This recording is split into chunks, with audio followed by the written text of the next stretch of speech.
Evitar um acidente é possível, mas existem algumas situações que exigem mais do que calma e atenção, exigem técnica. Já pensou você se deparar com um cenário em que uma pessoa está engasgada e precisa de um auxílio antes mesmo da chegada do socorro especializado?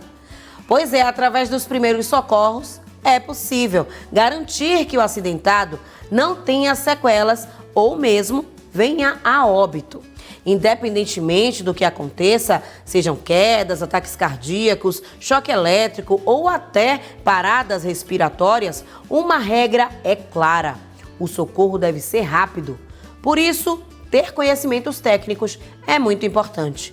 E foi pensando nisso que surgiu a Salvem Treinamentos, que oferece cursos de primeiros socorros para adultos e crianças aqui na Bahia. Como funciona?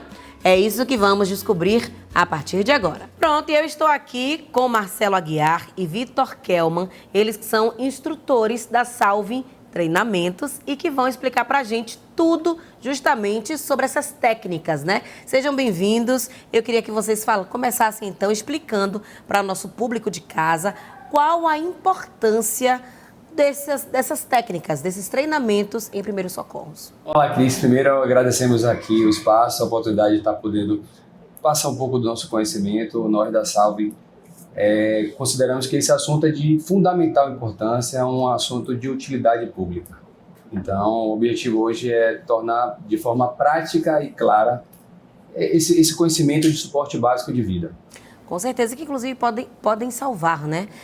Esses mecanismos podem salvar vidas. É importante a gente falar isso para as pessoas que estão em casa, porque, inclusive, eu particularmente considero que seria importante a gente ter esse aprendizado nos anos iniciais de nossas vidas, porque é para a vida inteira. Então, eu queria que vocês falassem um pouco da trajetória de vocês, né? O que é que vocês faziam antes e em que momento vocês decidiram criar a Salvem Treinamentos. Perfeito, Cris. Como você falou, é um conhecimento básico que todos nós deveríamos ter, né? Às vezes na escola a gente aprende coisas que não usamos tanto ao longo da vida e é uma questão que teoricamente é simples desde que a gente saiba o que fazer, desde que a gente tenha conhecimento, tenha uma prática, tenha um treinamento, a gente vai poder salvar uma vida, que é uma coisa de extrema importância.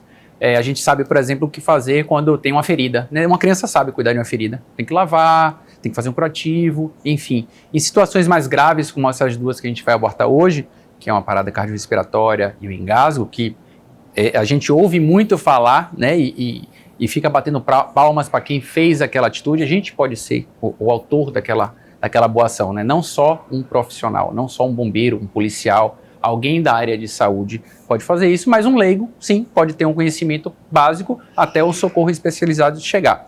Né? Então, eu sou fisioterapeuta, trabalho com fisioterapia há 20 anos, né? Junto com Marcelo e Thalita, a gente foi treinado por outra empresa chamada Hands on Heart, que é nos Estados Unidos.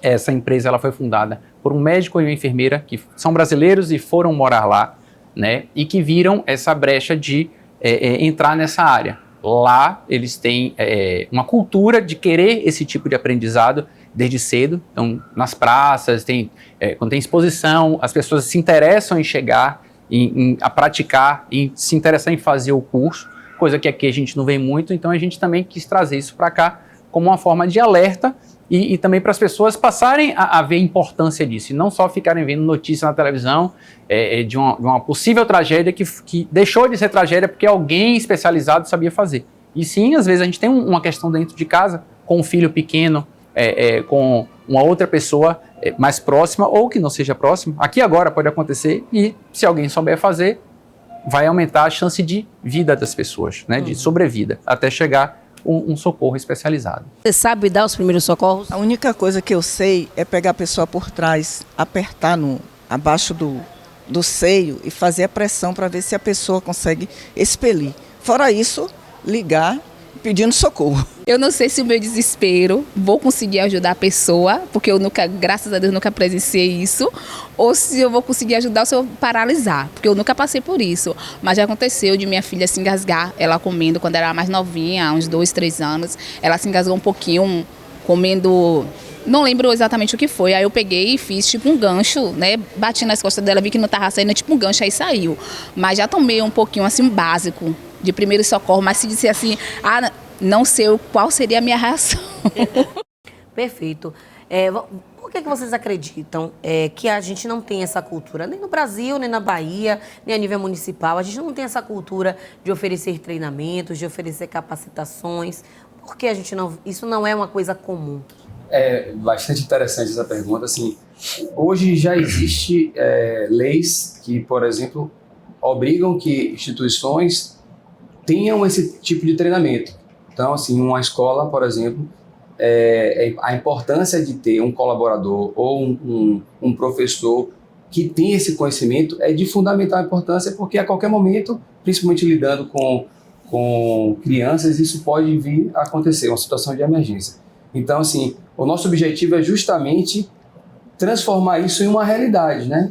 A gente tem feito muitos trabalhos em abrigos e escolas e mostrando a importância de forma prática. O nosso objetivo não é necessariamente trabalhar com profissionais da área de saúde, é trabalhar como eu, você, pessoas que estão no dia a dia e podem vir a se acometer uma situação de emergência. E nesse momento, nossos treinamentos, nós fazemos mais a prática para deixar as pessoas seguras em agir em situações de emergência.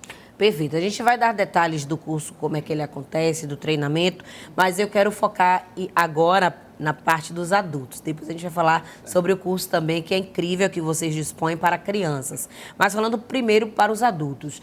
É um curso que pode ser buscado de forma individual, qualquer pessoa pode fazer, ou somente de forma coletiva, através de uma empresa, através de uma escola. Como é que vocês trabalham?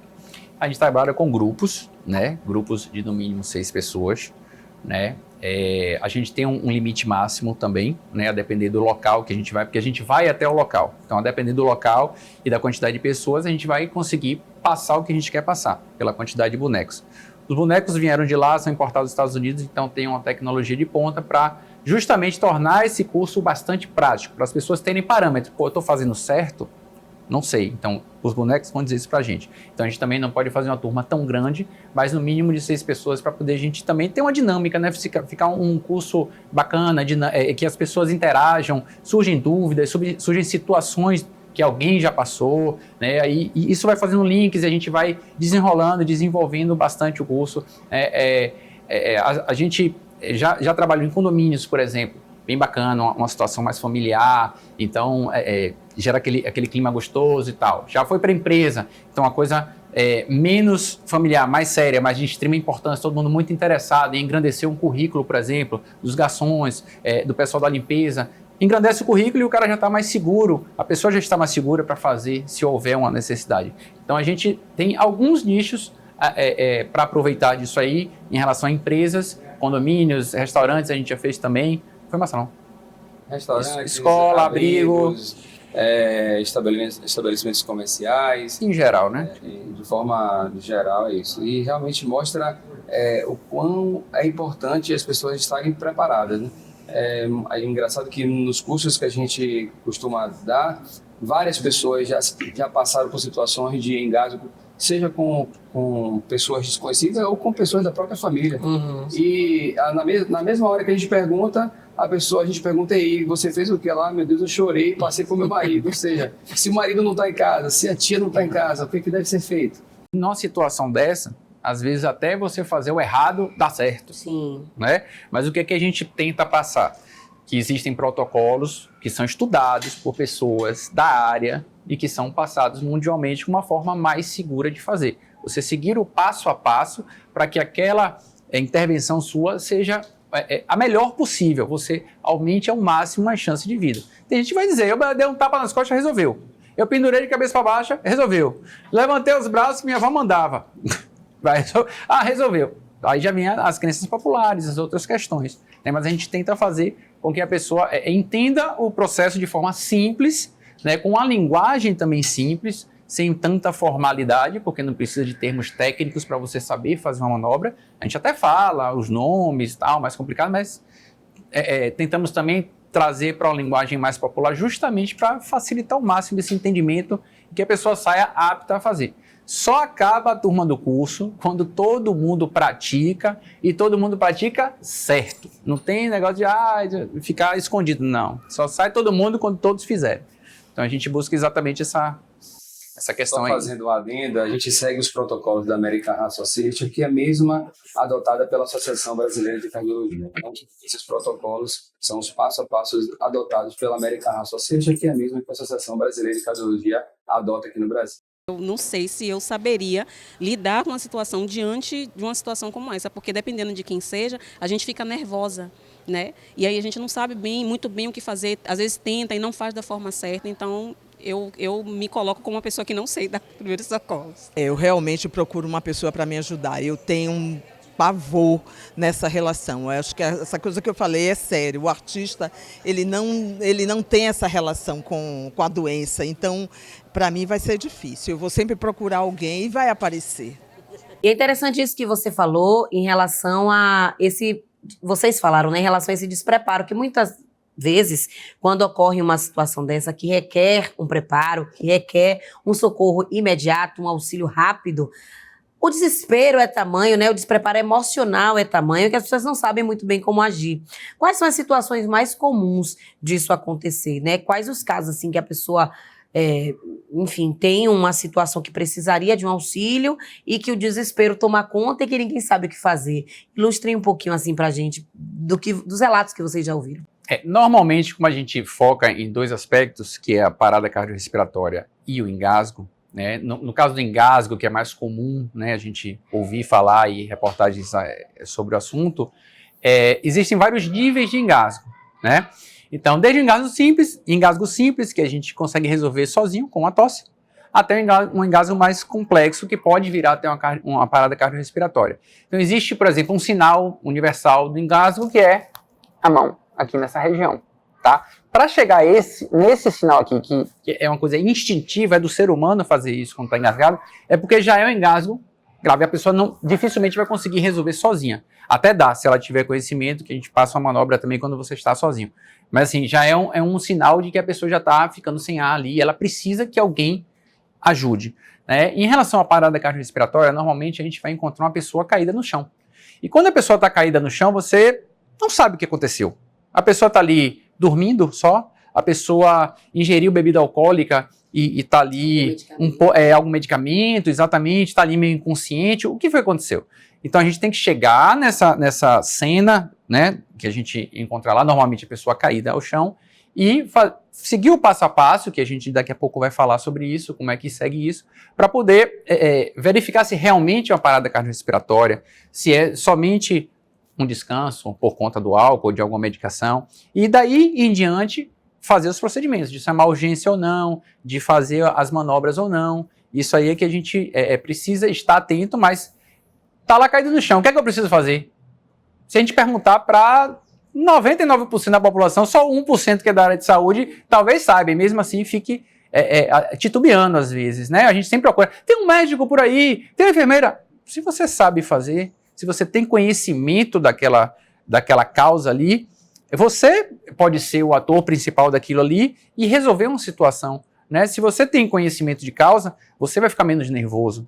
Porque lógico que vai ficar nervoso. Ninguém vai ficar também de boa, porque tá vendo uma situação... De boa, meu pai tá ali no chão, mas tá tranquilo. Tá tudo certo, 12/8. Não, a situação é emergencial, mas se você sabe o que vai fazer, se você já tem na sua cabeça ali, ó, o que é que eu vou fazer? E seguir aquele passo a passo, você já torna aquela situação um pouco mais tranquila. Não vai ser tranquila, óbvio, mas você sabendo o que fazer, vai tornar ela mais possível de ter um final feliz, né? Pra você ter ideia só, Cris. Vai ter menos desespero. Por exemplo, numa pessoa dessa caída no chão, a cada minuto, se for uma parada cardiorrespiratória, diminui de 7 a 10% a chance de vida daquela pessoa.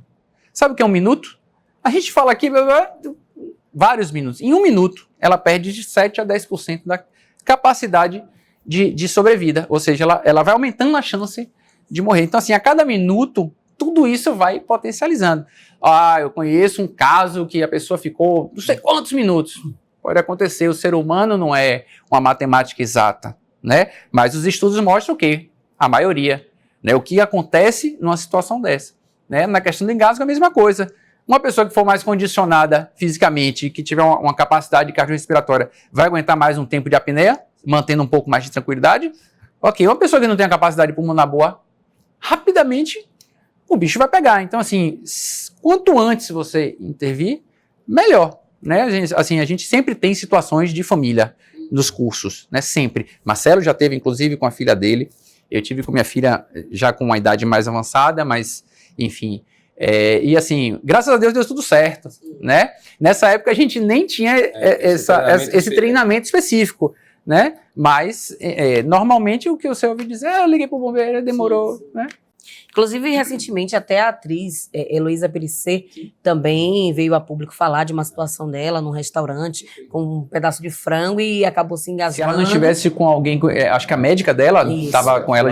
A fonoaudióloga, desculpe. No nosso Instagram, @salve em treinamentos, a gente postou essa informação e foi extremamente importante. Da mesa e comecei a me debater. Aí, minha amiga, Mônica Bretas, que é minha fonoaudióloga, ela estava na mesa, ela já sabia fazer aquela manobra que aperta aqui. Ela disse, Lolo, tá engasgada. Ela levantou rápido, ela fez tum-tum-tum, eu consegui cuspir a tempo. E o que me chamou a atenção é que ninguém percebe. Quando você tem um engasgo severo, onde você não tem mais o fluxo de ar, a pessoa não consegue se comunicar. Então, isso que o Vitor falou, quando você coloca a mão aqui, que é o sinal do universal de engasgo, mostra o desespero da pessoa. Então, se por sorte a médica estava na mesa e ela fez o sinal e a médica conseguiu. Por isso a importância do treinamento para os bares e restaurantes, né? Porque é uma situação que pode vir a acontecer. Então, estar preparado para esse tipo de situação é importante. Tu colocou a mão aqui, viu que não tem fluxo de ar, está mostrando que o desespero.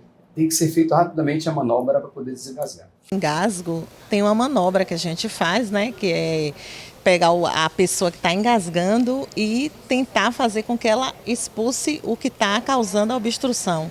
Mas, geralmente, a gente entra em pânico, né? Que não é o certo. Se for um desmaio, se demorar muito, você chama pelo nome da pessoa, se demorar muito, o certo é chamar o SAMU, né? Porque a gente não sabe o que é que está acontecendo com a pessoa. Pode ter sido um simples desmaio, mas pode ser um AVC, a pessoa pode estar tendo um AVC, a gente não está sabendo. Daqui a pouco a gente vai mostrar todas as manobras, que eu estou ficando curiosa, mas vamos aqui falar sobre outros pontos, né? Se a pessoa estiver sozinha e se engasgar, tem jeito? Ela pode se salvar ali somente com as manobras, ela mesma fazer algum movimento e ali resolver? Sim. Tem jeito. O que acontece? O que é que você precisa fazer para se desengasgar? Normalmente o engasgo é o quê? Um corpo estranho que entrou e ficou no lugar que não deveria. A válvulazinha que separa o que deveria ir para o trato respiratório, ela não funcionou direito em relação ao que vai para o trato do esôfago para o estômago, que vai para o pulmão. Então aquela válvulazinha que deveria que fechar e abrir justamente para o que tem que ir para o trato respiratório, que é o ar, e o sólido que tem que ir para o trato digestivo, ela não funciona direito, a pessoa se engasga. Então a tosse, por exemplo, é uma questão fisiológica de expulsar aquilo ali, e isso a gente consegue. Externamente, você precisa fazer o quê? Aumentar a pressão intraabdominal, por diferença de pressão, o que está aqui dentro vai sair, certo? Quando você tem alguém para fazer isso, vai vir de um agente externo, da manobra com a mão. Quando você não tem, você tem que buscar algum local tranquilo para você, tranquilo que eu digo assim, que tem um formato anatômico que seja rígido para você encostar o local correto onde deveria estar a mão de alguém fazendo essa manobra e fazer a mesma pressão. Essa é a opção para quem está sozinho. A gente também está pensando numa situação extra da extra. A pessoa engasgou, está sozinha, não tem o que fazer. Ela tem que aumentar a pressão abdominal, de que forma? Não tem outra mão para me apertar. A pessoa não vai conseguir, ou ela está aqui, ou ela está aqui. Ela não vai conseguir, normalmente, sozinha fazer essa pressão. Então, ela precisa, por exemplo, de uma cadeira, do encosto da cadeira, numa quina da cadeira, numa quina de um sofá. Também não precisa ser extremamente rígido para não se machucar, né? Tem que ter um acolchoadozinho. Mas o que a pessoa vai fazer? Vai se debruçar ali, vai deitar e vai jogar o peso em cima. Isso. É a opção que ela tem naquele momento. Aí é uma opção extrema, certo? Agora vamos lá. Essa semana a gente noticiou, né, o caso de um homem, de adulto, enfim, que se dispôs a participar de uma corrida no ambiente dele de trabalho e teve um mal súbito, faleceu no local. Num caso semelhante, a pessoa tem um apagão quando está lá participando de uma corrida. Também é possível realizar manobras para evitar que ele fosse a óbito? Sim.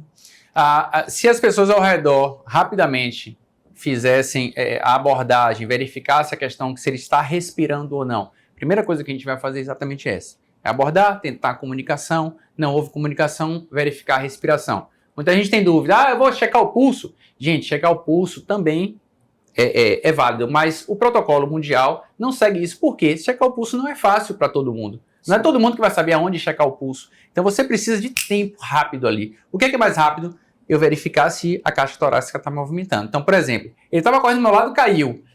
Vou lá abordar ele. Vi que não está respirando, já manda alguém chamar ajuda, no caso a SAMU. A gente sabe que o tempo vai variar, né? Pode demorar ou não, mas normalmente demora. E enquanto está demorando, se eu notei que não há respiração, uma hora o coração vai parar, mesmo que ele ainda esteja funcionando. Então eu já vou começar a intervir com as manobras. O que é que a manobra vai fazer? De forma manual, o que está acontecendo automaticamente. Você não sabe que seu coração está batendo aí. Nem eu, nem ele, mas a gente está em funcionamento. Porque é automático. É igual um portão de um prédio. Tá lá, você apertou o botão, ele... Se você não tiver funcionamento, faltou luz. O porteiro vai ter que fazer o quê? Ir lá manualmente e fazer. Sim. Então é isso que as manobras vão proporcionar.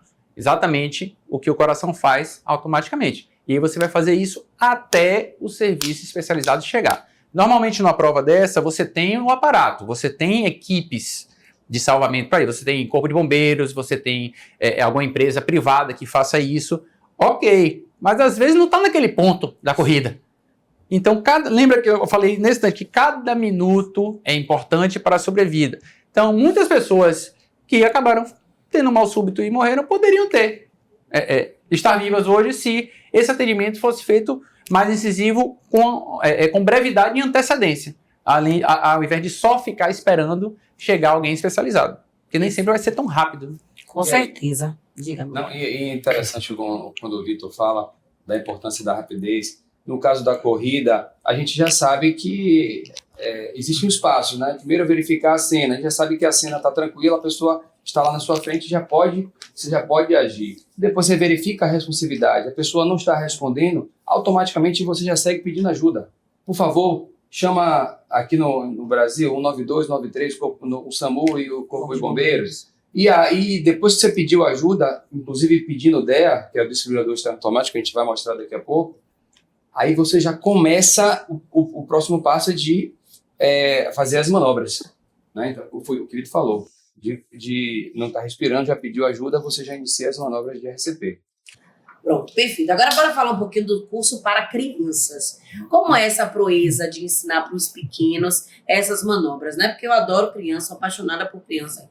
E acho que é um negócio que deve encantar muito elas, por ser tudo muito diferente, né? Justamente como eu disse, não é algo que se vê nas escolas, e quando vocês chegam ensinando as técnicas e fazendo isso de forma lúdica, deve ser algo que encanta muito. Como é? Isso, Cris, você falou exatamente, de forma lúdica, né? A gente entende que as crianças podem sim ter um conhecimento lúdico de salvar uma outra criança, ou ser orientada, né? Inclusive, recentemente, a gente até postou que uma criança de 6 anos viu que a irmãzinha de 3 anos estava engasgada e ela mesma conseguiu fazer a manobra. Então, a gente tem o Socorrista Mirim, que é um curso lúdico e ensina de forma prática, dinâmica, como uma criança pode pedir uma ajuda, saber qual número ligar, saber o que fazer. Então, é de forma lúdica. A gente não pode passar tanta informação para uma criança, que a informação ela vai ser dissipada. Então, ela aprende de forma prática, sabendo onde se posicionar, o que fazer, e elas se sentem felizes. O mais importante, elas se divertem com o curso, porque, inclusive, a gente tem uma pulseirinha que ela de Socorrista Mirim, é como se fosse o super-herói.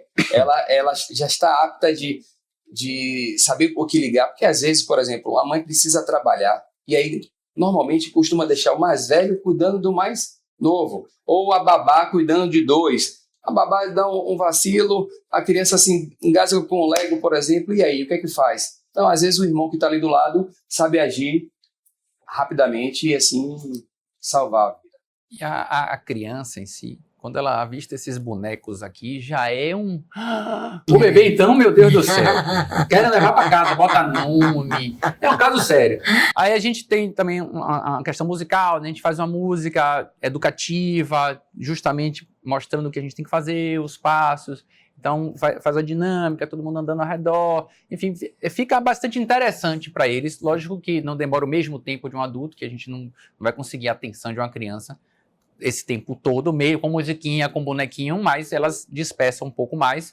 Mas a gente consegue passar a mensagem de que ele também é capaz de fazer aquilo. Como ele é capaz de aprender coisas básicas do dia a dia, né? Como, sei lá, cortar um papel, a depender da idade, já liga um fogão, já desliga, já sabe onde liga o gás. Pô, é uma questão de utilidade pública, a mesma coisa de uma questão dessa, de uma emergência, de uma questão de ele se sentir realmente um herói, de ele fazer coisas que talvez um adulto não faça, por falta de conhecimento. Né? Então, assim, o conhecimento vindo desde essa galerinha pequena, por exemplo, se na escola eles tivessem isso como alguma matéria, sei lá, primeiros socorros, além do que a gente dá de parada cardiorrespiratória, de engasgo, para ferimento, para trauma, para contusão, tudo isso, eles já estariam aptos nessas situações e não precisariam, às vezes, de um agente externo para fazer. Ele poderia se resolver. A criança gosta de se resolver, né?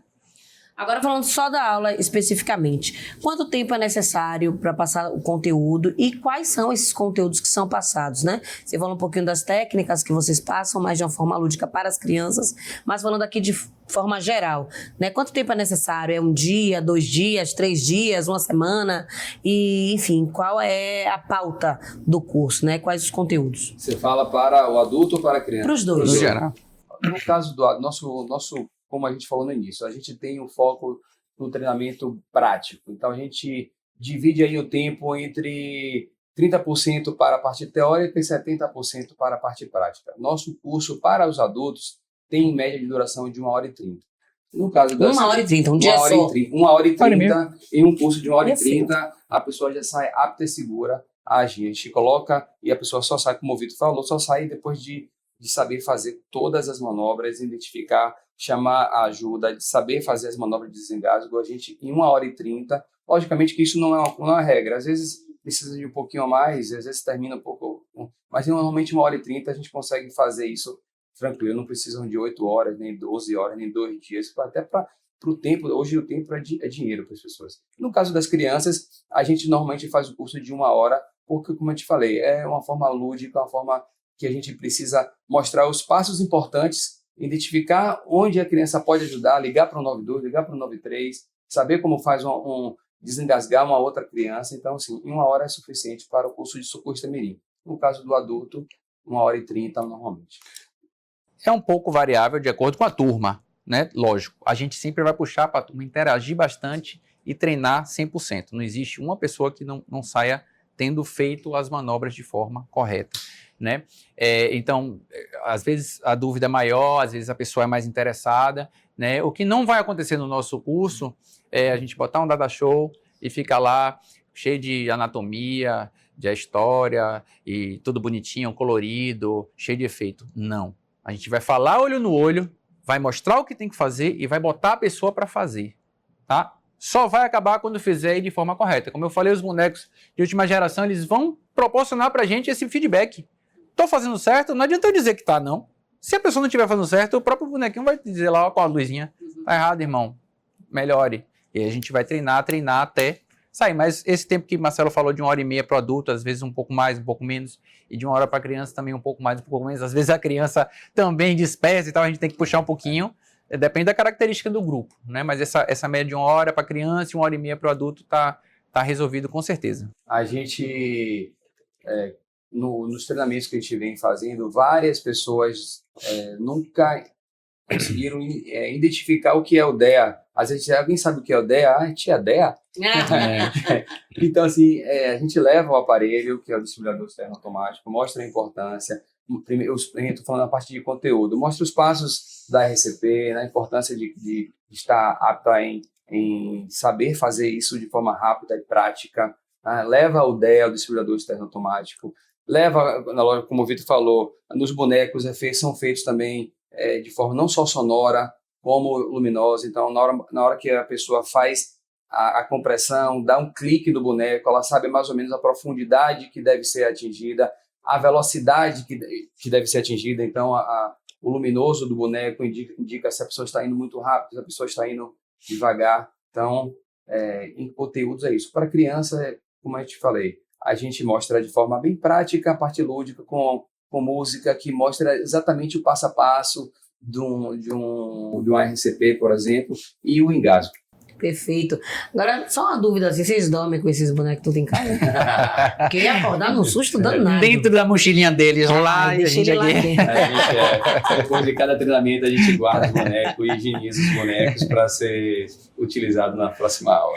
Massa. Bora mostrar então na prática como é que o negócio funciona? Vamos lá, sim. Vamos nessa. O nosso curso, ele visa passar de uma forma bastante prática, né, como agir em duas situações emergenciais: parada cardiorrespiratória e engasgo. Logicamente, identificar se é realmente uma parada cardiorrespiratória e agir numa situação de engasgo. Então, o que é que a gente vai fazer no curso? Com esses bonecos, a gente vai mostrar como vai ser feita essas manobras, né? E explicar o passo a passo do protocolo seguido pela American Heart Association, que também é seguido aqui no Brasil pela Associação Brasileira de Cardiologia, tá certo? Então, o que eu faço primeiro? Eu checo o pulso realmente, eu checo a respiração, eu ligo para a SAMU, o que é que eu faço? Então, no nosso curso a gente vai dar exatamente o passo a passo de você abordar a pessoa, de você saber como se comunicar com ela. Como é que eu vou abordar ela? Eu vou alisar a cabeça? Eu vou dar um tapa no ombro? Eu só vou falar? Como é que eu vou identificar se é uma parada respiratória ou não? Eu vou olhar só a respiração? Eu vou olhar o pulso? Então, isso a gente vai estar passando justamente para você se tornar o protagonista de uma situação emergencial onde você pode ajudar uma outra pessoa, né? É uma questão de utilidade pública as pessoas ajudarem as outras. Você não está fazendo isso por você está fazendo por quem está do seu lado. Pode ser conhecido ou não. Então, identificou que é uma parada cardiorrespiratória, chamou ajuda, vamos ter que agir. De que forma? Fazendo as manobras, tá certo? Então a gente vai passar a posição correta de como é feito, por que é feito nessa posição. Então só mostrando aqui, ó, mão aqui entre os dois mamilos, mãos espalmadas, uma cruzada na outra, braço esticado. E no boneco aqui, ó, notem que vai acender luzes, justamente para falar para mim e para você, ó, se eu estou de forma correta, fazendo a profundidade e a velocidade correta para o coração encher, esvaziar e proporcionar de forma manual o seu funcionamento, ou se eu estou fazendo de forma muito curta ou muito rápida. Então, nossos alunos sempre vão estar treinando para fazer de forma correta. Não tem como sair do nosso curso sem treinar e fazer de forma correta, tá certo? Então, preciso fazer a respiração boca a boca? Quantas vezes eu vou fazer a manobra aqui e a respiração boca a boca? Então, isso tudo a gente vai estar passando no curso para que você, na hora, tenha mais conhecimento, menos nervoso e consiga que tenha um final feliz nessa situação. Só isso que eu vou fazer. O que é o DEA?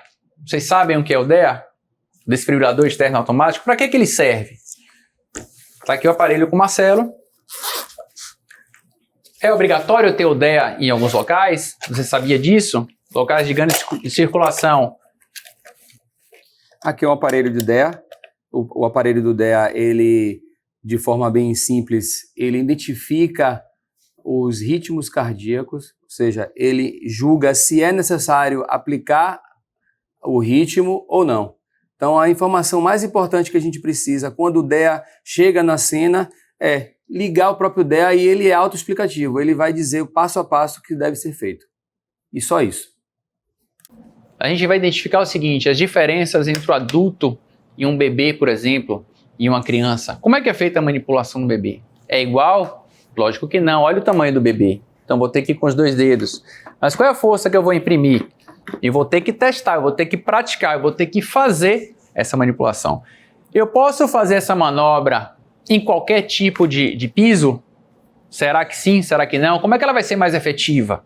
Então isso tudo a gente vai estar passando de uma forma muito simples, de uma forma didática, num linguajar bastante tranquilo, popular, justamente para descomplicar, tá certo? Para a gente saber agir sem criar um bicho de 7 cabeças naquela situação. Então vamos lá, ilustrando uma situação da vida real. Chegou, encontrou uma pessoa caída no chão. o que é que eu vou fazer? Abordar essa pessoa, né? Tentar com que ela me responda.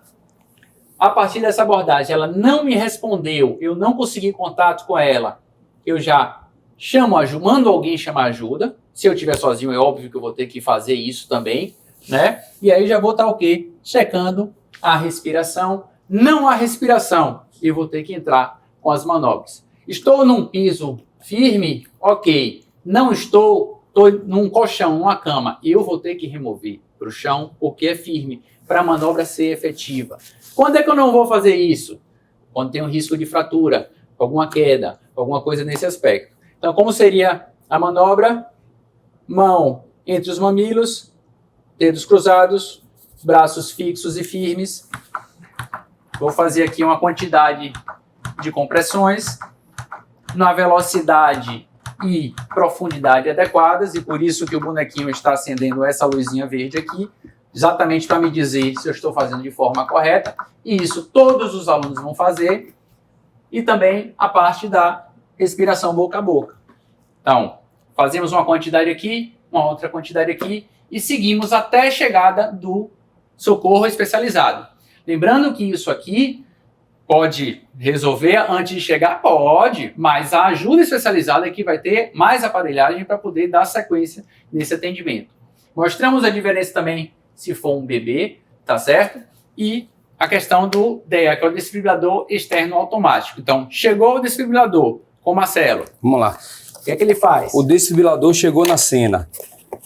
Primeira coisa que a gente tem que fazer é posicionar o desfibrilador. Primeiro você identifica, ó, chegou o desfibrilador. Colocou do lado da cabeça do paciente e ligou.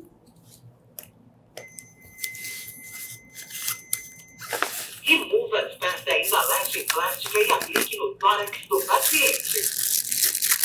Aí, isso, ele continua fazendo as compressões estão acontecendo. No tórax do paciente. Coloque o conector das pás ao lado da luz intermitente. Aqui é o conector. Aplique as pás e plugue o conector. As pás, ela tem a localização certa onde deve ser colocado no peito do paciente. Então, uma pá vai nessa parte de baixo. Aplique as pás e plugue o conector. E a outra pá na parte de cima.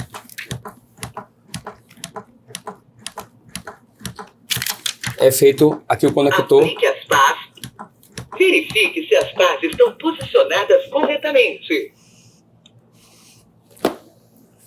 As pás estão conectadas. Não toque no paciente. Nesse momento, não deve ser tocado no paciente. Ritmo cardíaco.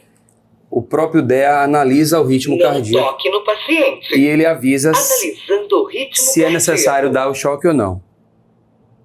Choque recomendado. Choque recomendado. Carregando. Mantenha-se afastado. Nesse momento, pede para se afastar do paciente. Pressione o botão piscante Tem um para botão liberar aqui. o choque agora. A gente pressiona. Choque liberado. Nesse momento já é liberado agora é seguro tocar no paciente. Inicia a RCP. E aí, depois disso, é feito isso durante 5 ciclos. 2 minutos, o DEA vai avaliar se é necessário dar o choque ou não. Então, a cada 2 minutos, o próprio DEA analisa se é interessante, se é importante, na verdade, dar o choque ou não. Lembrando que em locais de grande circulação é obrigatório ter esse aparelho, tá certo? Lógico que você não vai encontrar em outros ambientes, mas é de suma importância até a chegada realmente do socorro especializado. Então, assim, fazendo um resumo do passo a passo o que deve ser feito, a primeira coisa, como o Vitor falou, verificou a cena, checou a cena. Se a cena está segura, você não se torna uma vítima, você já pode ajudar. Depois disso, é ser feito o contato com o paciente verificando a responsividade. E dessa forma, como o Vitor falou, é batendo e falando: Senhor, está tudo bem? Senhor, está tudo bem? Viu que ele não respondeu, aí na mesma hora, por favor, você que está aqui, liga para o 92, liga para o 93 e busca o DEA. Depois disso, é feito as manobras de RCP. Como o Vitor falou, são 30 compressões para 2 respirações, numa profundidade de 5 a 6 centímetros. Ah, como é que eu vou saber se vai ser 5 ou 6 centímetros? Você precisa treinar. A gente, no treinamento, a gente mostra, inclusive, aqui no boneco, ele dá o clique, justamente para eu ter mais ou menos a dimensão. E assim, muitas pessoas perguntam, e pode quebrar a costela? Pode, é normal? É normal. Lembrando O que é que vale mais, uma costela ou a vida? Então isso é não natural. deixe de fazer achando que vai fraturar. É idoso. Caia dentro, faça. Isso. Verificando exatamente, evitando as interrupções, né? Porque por isso que o processo de compressão é muito importante, 30 a 2, num ritmo de 100 a 120 batimentos por minuto, ou seja, na velocidade que a gente... inclusive tem músicas, né, que ajudam isso, né? No curso de socorrista mirim, aquela música Baby Shark, tchururu, tchururu, mostra exatamente o ritmo certo. É nesse ritmo, tchururu, tchururu, Baby Shark. Então as crianças adoram, né, quando tem a música envolvida. Pessoal, no caso do engasgo, a gente vai ter algumas diferenças, por exemplo, entre o bebê e o adulto, assim como na RCP que a gente falou anteriormente, né? Então, por exemplo, a forma de pegar o bebê, né, é diferente, a forma de estabilizar a cabeça dele é diferente, a forma de apoiar, aonde você vai bater e como você vai bater. 5 vezes aqui, 5 vezes aqui na frente.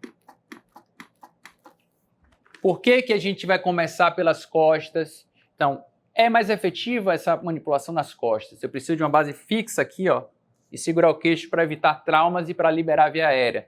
Entre as escápulas eu vou lá, ó, 5 vezes. Por que que ele está inclinado? Porque a gravidade me ajuda. Eu tenho que expulsar alguma coisa pela boca. Vou transferir a mesma coisa, ele vai estar inclinado e eu vou estar novamente aqui, ó, segurando atrás da cabeça, na nuca, e vou fazer as mesmas 5 manipulações aqui no tórax. Vou repetir isso até ele desengasgar. No caso do adulto, você identificou que a pessoa está engasgada. Primeiro você chega para, senhor, tudo bem? Posso te ajudar? E aí ela não vai conseguir falar e você vai entender que ela já está engasgada. A posição que deve ser feita é localizar mais ou menos o espaço aqui do umbigo, o lugar do umbigo. A gente costuma colocar o punho, primeiro se posicionar, né, para que caso o adulto venha desmaiar, você tenha como colocar ele com segurança no chão, mas você localizar a parte do umbigo, né, virar aqui o punho, dá exatamente no que a gente chama de boca do estômago. Parte, né, superior do abdômen. Um onde a gente precisa fazer a pressão. Umbigo. Virou aqui, é feito uma manobra, que chama manobra de Heimlich, de dentro, de fora para dentro, mas fazendo sentido como se fosse um J. Então, você, com a outra mão, se posiciona aqui sobre a outra e faz o movimento de colocar o que está dentro para fora. Imagina um cabo de guarda-chuva que você vai, ó, fazer exatamente esse percurso com a mão, de forma firme, intensa. Por isso a gente precisa de uma base firme da perna, porque tem que ter uma sustentação atrás para que seja efetiva essa manobra. E aí é feito isso até a pessoa desengasgar. Eu aprendi muito e tenho certeza que você aí em casa também. Então eu quero agradecer demais, Marcelo, Vitor, muito obrigada por tantos esclarecimentos. E quem estiver nos assistindo agora, como é que faz, né? Se quiser contratar, chamar vocês para dar essas explicações pessoalmente e aprender tanto também. Com certeza. Cris, nós que agradecemos, a Salvem Treinamentos está presente nas redes sociais, o Instagram é @salvemtreinamento_, salve_treinamentos. Nós temos o site que é salvemtreinamentos.com e lá tem informações para você montar sua turma, o número de contato e é isso. Valeu, muito obrigada, Muito obrigado, Vitor. Cris, pela oportunidade de a gente poder passar um pouco de conhecimento, né? Um pouco do que a gente oferta no nosso curso, mas quem está aí do outro lado da tela só vai aprender 100% se praticar. É isso aí. Eu já vou agarrar aqui meu nenenzinho, ó. Já vou começar a fazer minhas técnicas e a gente volta na próxima quarta-feira com mais um Fala Doutor, viu? Até mais.